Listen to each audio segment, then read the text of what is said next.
Welcome everyone to DSS 2023. I'm sure you all are having a very exciting time at the conference, listening to various different speakers on many exciting topics.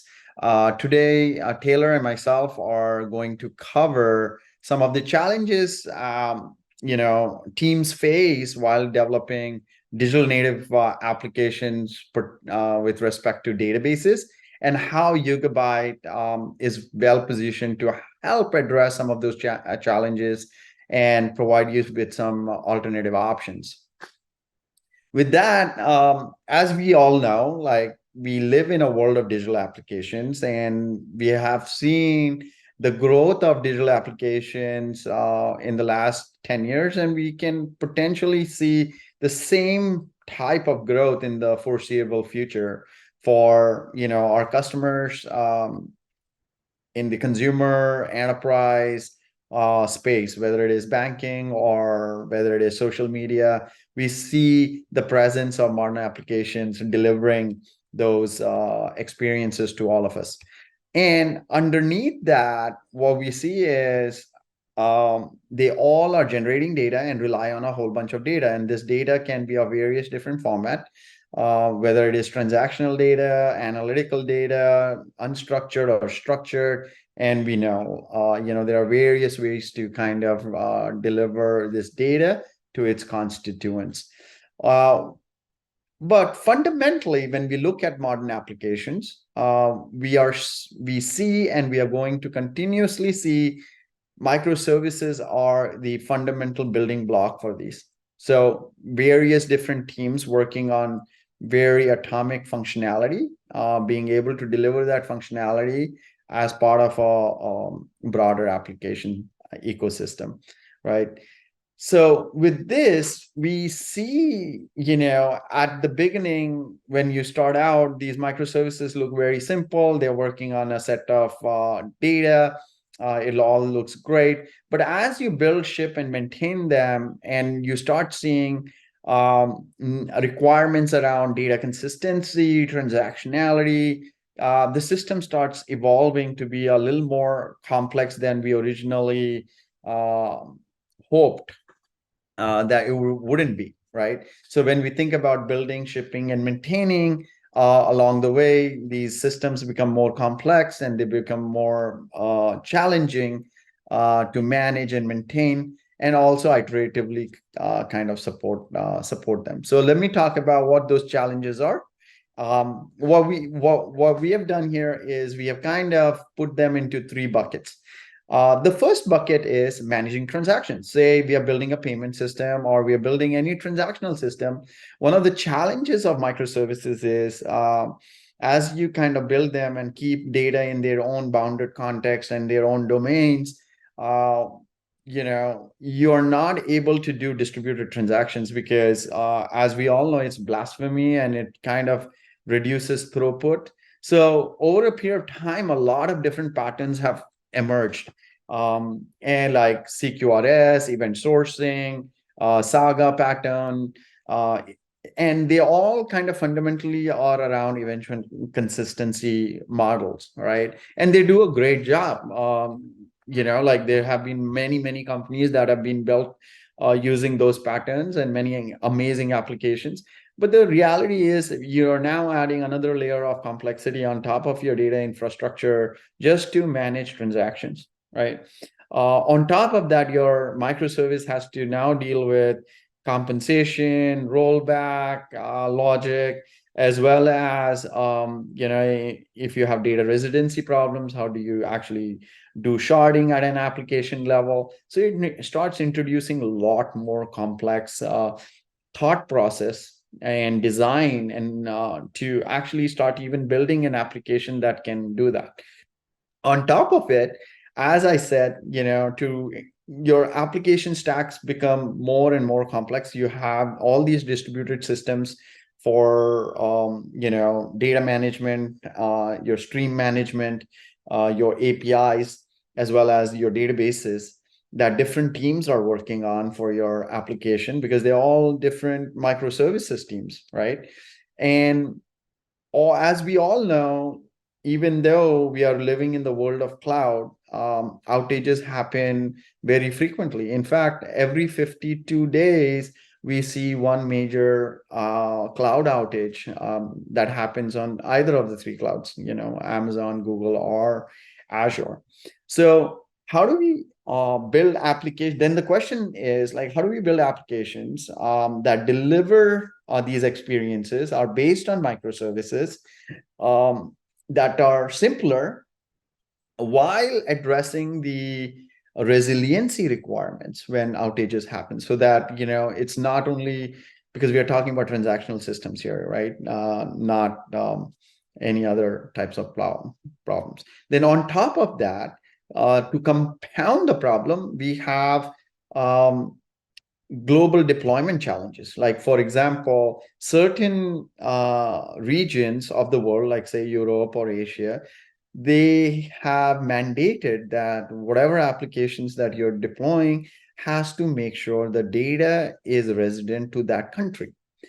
So yes, we can solve that problem. One way to do that is you deploy the same application or service in each region in the world, and it works. But it adds another layer of complexity to maintenance, management, making sure it's delivering the right type of SLAs and right type of experience than other regions. The other challenges are, hey, now you have a company that may be growing out of North America and moving into Asia, or moving into Europe, and now they have customers all over the place, but their data is primarily in the US. Their core application sits in the US. So how do you deliver the same type of first tenant experience to your constituents and your customers? So these are three buckets of problems that we see teams that are building modern applications typically face, and have a lot of choices, which have all pros and cons. So we have a point of view that to address these challenges, there's Yugabyte can have a very profound impact in how we address these type of challenges. Number one, native support for multimodal development. As we know, with microservices, different teams have different choices of what type of language they choose, what type of architecture strategy they choose, the database they choose, and things like that. With Yugabyte, one of the key things that we do is support a polyglot multimodal model. And I'll go into how we do that. So very soon in my next slide. So as you can see in this slide, the Yugabyte database has two layers. One is the storage layer, which is a distributed storage database, which supports transactional asset compliance. All right. And on top of that is a pluggable layer where we offer two querying layers. One is the Yugabyte CQL, which is a fully Cassandra compliant API. And then we have a fully Postgres compliant API in the YSQL. So teams can now have options to a NoSQL with asset compliant capabilities, and SQL with asset compliant capabilities, to take advantages of both those worlds on top of a highly scalable distributed database layer. Just so you have a mental picture of what this would look like, think about the underlying storage layer inspired by Google Spanner, using Raft consensus protocol to get that consistency of data. And then say YSQL, think about it as a better multi-master AWS Aurora-like layer, where you can scale your writes along with your reads as well in a distributed manner, which supports various different microservices, in a high throughput, highly scalable manner, which is highly resilient. Now, coming back to the second one, achieving resiliency while delivering consistency. So this can be challenging especially in a distributed system. So how do we go about doing that? Um, One of the challenges that we see with microservices, as we all know, is it has many, many layers of network, compute, application logic. And just given the environment being distributed in nature, it has a lot of noise. And when I say noise, what I mean is there is systemic system interference. You could have a network outage, storage outage. You could have a whole AZ outage, which has happened many times. You could have a region outage, which we have had many times as well. So while these are happening, how do you deliver a highly resilient application? But also your data has to be consistent, where you're not seeing any data loss while supporting the microservice itself. How do we actually go about doing that? So with Yugabyte, and we'll soon see a demo where Taylor will help us get into a demo showing the resiliency capabilities of our database here very soon. But to level set, we support resiliency across various different failure domains. So you can build, say, you built a microservices on top of a Yugabyte database, which was deployed in a single region, but across multi-zone. So if any of the one zones get outages, your database is still alive, because two nodes are already available across two AZs, and your microservices doesn't see any downtime. It's fully transparent to the microservice. It doesn't even realize that there was a AZ outage. Same thing with multi-region deployment, where you're deploying the Yugabyte database across 3 regions. In this scenario, a whole region goes out, your microservices will transparently work. And I'll share an example of a customer who realized this in their microservices environment. And finally, you also have an option where you could deploy Yugabyte's database across multiple clouds to even survive a full cloud outage scenario, which is usually rare, but theoretically, this is absolutely possible. I want to talk about a customer to illustrate, what does this look like in reality for our customers. We are talking about one of the top global retailers in the world. They have billions of key lookups for their product catalog in their database, and they have millions and millions of products. Some of these products are regional, some of these products are in their global catalog. And what was happening was, initially, this catalog was like so large that they moved into an Apache Cassandra type of an environment. But they started running in, even though they were getting scale with Cassandra, they were running into consistency issues where a supplier may update the product catalog, but that might not show up to the users. And we're talking about millions and millions of consumers who are logged into this e-commerce platform to buy products. So even having a few minutes delay in these product catalogs being updated would have direct implications on revenue outcomes for this customer. And along the way, what happened was, they also experienced an outage where, one of their regions in South Texas had a complete Azure region outage. And for days, a lot of their applications were struggling to kind of keep up in that scenario. So what happened here was, with that experience, they came up with saying, hey, we want a better resiliency for our microservices, and they chose Yugabyte.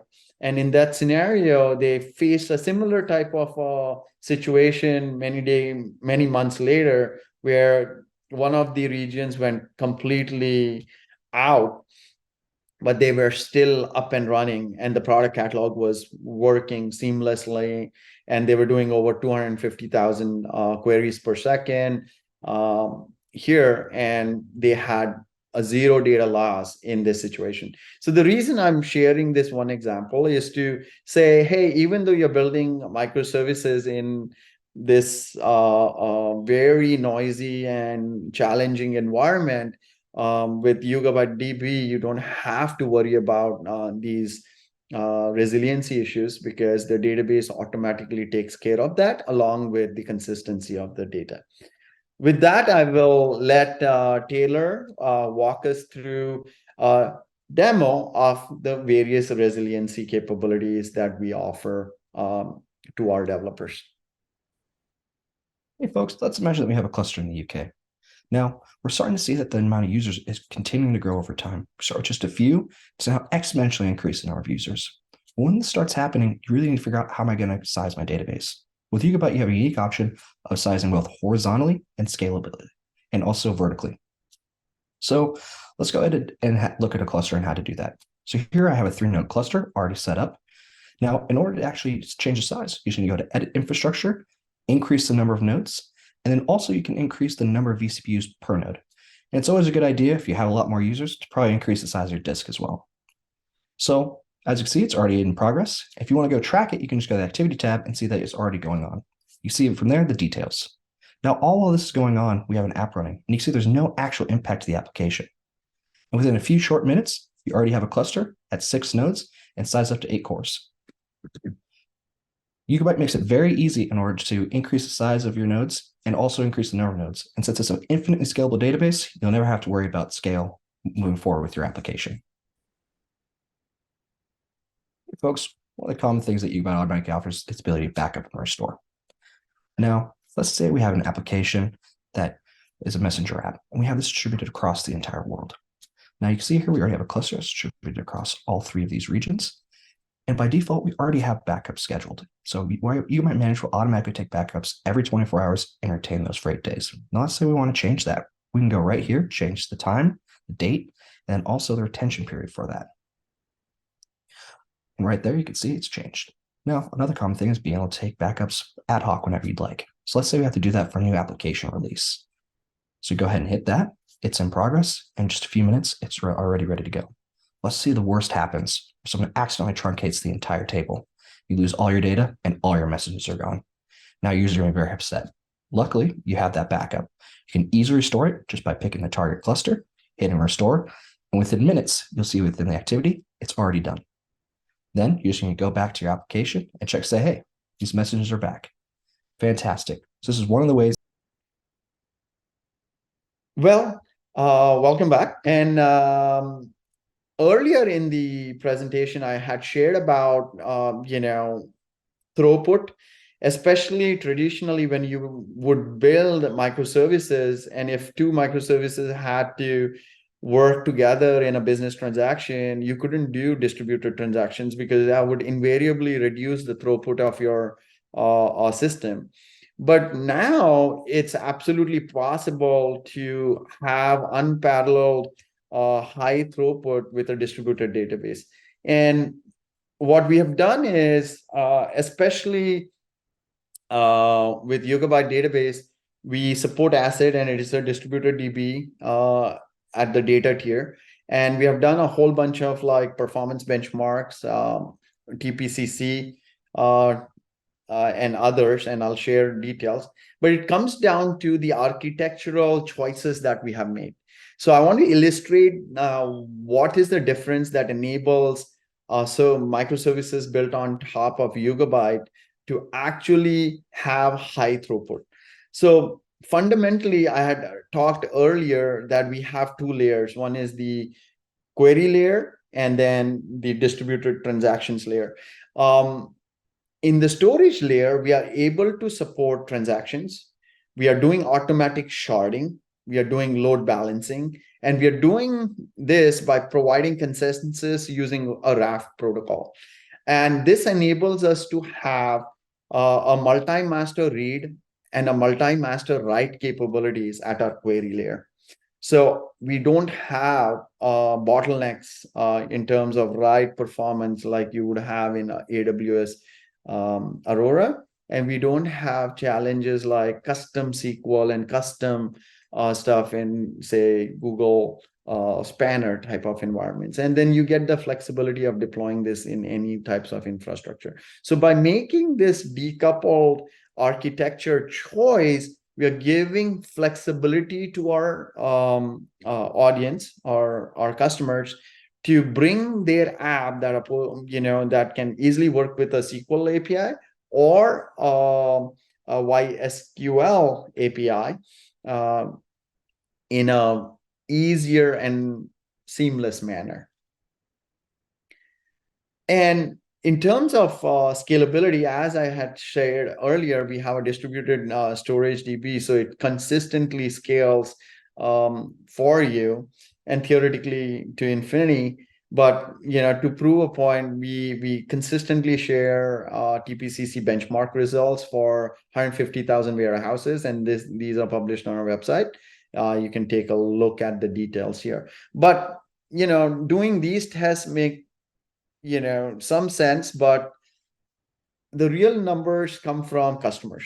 So here are some examples of a customer who are running our systems at very high scale. We have Temenos. They are a company that provides banking software to world's large banks and financial services companies, where we were able to support 1.2 billion users who are doing many business transactions on the system.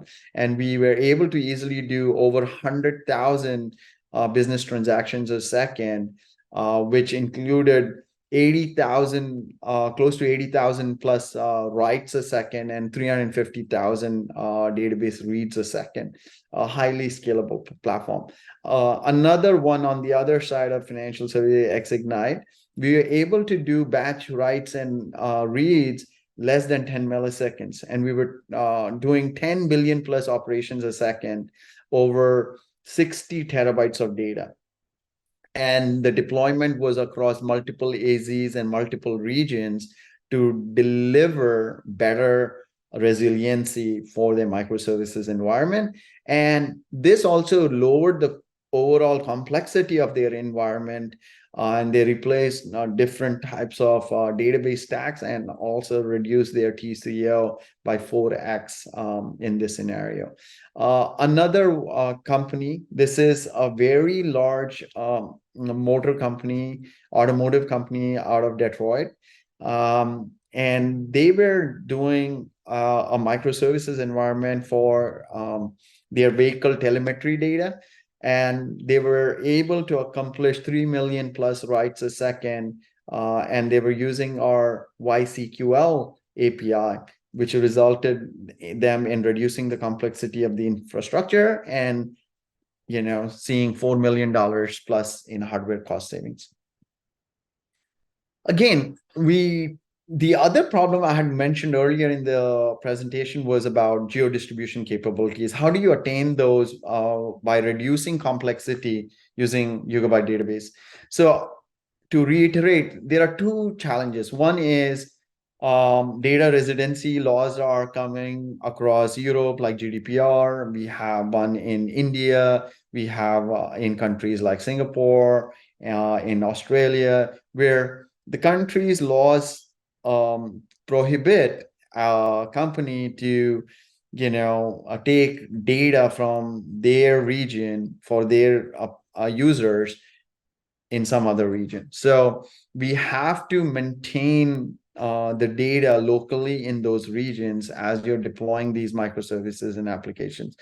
And as I had mentioned earlier, one way to do that is create bespoke solutions in those regions, or you deploy your current stack in each of those regions and manage with the increased application complexity down the road. So it's solvable, but it introduces a lot more complexity and a lot more challenges. So how are we doing that? We have 8 different global apps design patterns. You can read about them in our documentation, but I want to share 3 basic ones that we see address a lot of these use cases. One is a multi-region database where you can deploy YugabyteDB, which looks like a single database, to your microservice, but underneath the covers, the nodes are deployed across 3 regions. So it's able to deliver, very strong, good performance for your writes, as well as resiliency as well, right?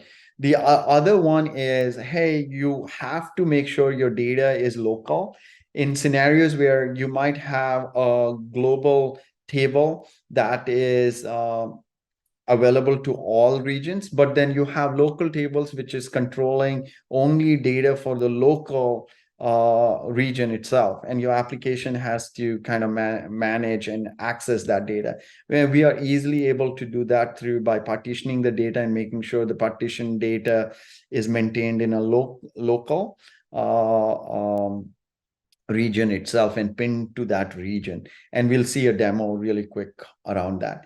The other one is in a scenario where you have users who may be, in other regions, but your main application is running in a different region, and they're reading or accessing information. In that scenarios, you can easily have various different reader replicas in those regions that deliver very fast reads on your data without deliver and helping you deliver better experience for your microservices. So we'll see that with I'll share a couple of customer case studies that will illustrate and give you a mental model of what this looks like. So we have one healthcare company. This is a cancer research company that is providing cutting edge cancer research data, trial data to various oncologists across the world, right? So there is that research data and treatment data. And then the doctors, they are working with these cancer patients, but that patient data has to be region. That cannot cross the regional boundaries of, Taiwan, US, and Japan in the future. So those patients in those regions, the data has to be local to those regions. So we were able to actually deliver this where we had certain global tables and we had certain local tables that were partitioned to that particular region, and the application was able to deliver the best experience to the doctors that were accessing this data through a UI that was driven by microservices in the backend. Similarly, we have a customer, Admiral, and if you have been to any content sites online like Washington Post or New York Times and others, and you see like the subscription window that pops up saying, hey, to access this content, you have to get a subscription, or this content is not available to you in your region. So all that magic is happening because of Admiral. And in this scenario, they are using all the capabilities that Yugabyte offers. One is the multi-modal model, which is they're using both the Cassandra API and the SQL API for their microservices. The second one is they're using read replicas because some customers want a better read performance in other regions. And they're also using multi-region clusters as well to get resiliency for them. And by doing this, they have been able to reduce their TCO, their maintenance, and have eliminated the complexity in their infrastructure. With that, I'll pass it on to Taylor to show us a demo to illustrate some of these concepts to you all. Okay, now let's imagine that we have to do a geo-partition cluster in order to reduce latencies locally as well as adhere to data residency laws. So to do this, we'll go ahead and create a dedicated cluster, throw it on GCP, and go to a multi-region deployment. We'll then select that we're going to partition by region and select 2 regions, one in the US, one in the EU. Go ahead and deploy that cluster. And now let's make a connection. So when we go to connect, you'll see we're connecting to US East. And when we look at the table structure itself, you'll see we have 2 partitions, one for the EU, one for the US. Now, what's going to happen is that the EU data is going to stay in the EU and the USA data is going to stay in the US. So let's put this into practice. So we'll say we're inserting the US from US. We see its latencies are about 33 milliseconds. Now we do the same when we're connecting from the US and started in the EU. See, it takes a lot longer, where it's 131 milliseconds in order to do that. The reason for that is that the data is pinned to the EU region. So when we're trying to go from the US to the EU, it takes a long time. So let's connect from the EU. So the EU, we're going to do a select on that same piece of data we just inserted from the US. And you can see it takes no time at all, 3 milliseconds in order to grab that data. We'll run this again, and same thing, 5 milliseconds. So you can see this is how Yugabyte's able to help you have those low latencies locally, as well as adhering to GDPR compliances and keeping the data locked to a specific region. All right, so let's imagine that we have a cluster currently deployed in the US. And now this particular cluster is actually helping to support a market application that takes in all the market orders. So you see here we have the app running, doing some stock app. Now, let's see if we have a user that wants to take in and see what are the most recent stocks and most popular stocks. We can see that it takes roughly around 22 milliseconds to query that data. Now let's do the same thing connecting to a cluster or country from a client in East Asia. Now when we do the same query, selecting the same data, we can see it takes almost 200 milliseconds. So how would we want to reduce that? What we can do is deploy a read replica right from Yugabyte Managed. So go ahead and deploy this, and within minutes, we're going to have this already deployed with a read replica cluster set up in East Asia. So now let's go back and try connecting again and doing that same query, but this time connecting to the read replica that we just set up. So now when we make this query, you'll see that the timing is severely reduced. It's now down to about the comparable amount as on the other side where we're selecting from it very close. So it's just another way that Yugabyte helps you reduce latencies across the entire globe and also help with those multi-region deployments. Finally, we talked about databases and cluster management, and especially in a complicated microservices environment, these can get out of hand and the environment can get very complex. So how do we think about management, especially from a database standpoint, managing our distributed infrastructure? How do you provision them, manage them, upgrade them? Has to be easy. How do you get visibility into them? How do you monitor them? So streamlining our database cluster management has to be first tenet way to do that. And with Yugabyte, we are able to do that in multiple ways. We are cloud first, API first platform. With that, we provide you CLIs to do a whole bunch of stuff around,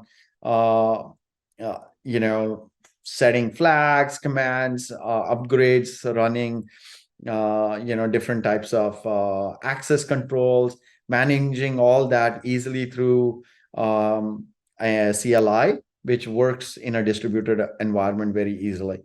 On top of that, we also support infrastructure as code. So using our APIs and Terraform. So with this, you can, upgrade, you can scale, you can deploy, you can easily create experiences for your developers where they can easily manage the entire infrastructure as code. And it's simple. And on top of that, for troubleshooting, monitoring, management, you're now able to, soon see all the metrics in whatever tool of your choice, like Grafana, Elk, Datadog, and others. And also we provide a rich set of charts and widgets on our UI where you're able to actually do some troubleshooting and root cause analysis. With that, I will pass it on to Taylor to walk us through, our Terraform provider and other capabilities that make managing Yugabyte DB very. Now let's imagine that we have a cluster currently in the US East that's running out of Yugabyte Managed.